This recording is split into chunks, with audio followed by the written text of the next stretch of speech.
So welcome back.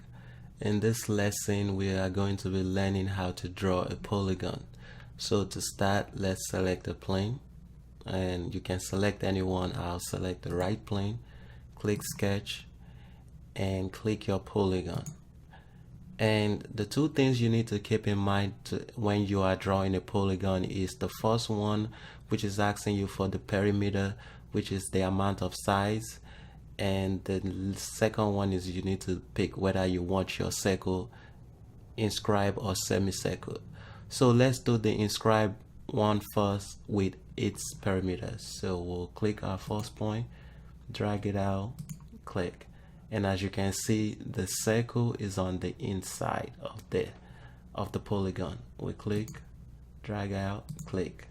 Each side, the circle is on the inside. I click OK. Now let's select another to draw another polygon.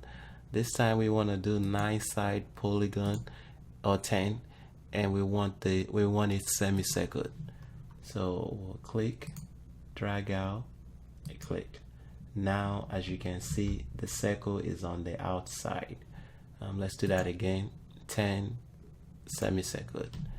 We'll click, drag out, and click. The circle is on the outside. Thank you, and that's how you draw a polygon in SolidWorks, and I will see you in the next lecture. Bye.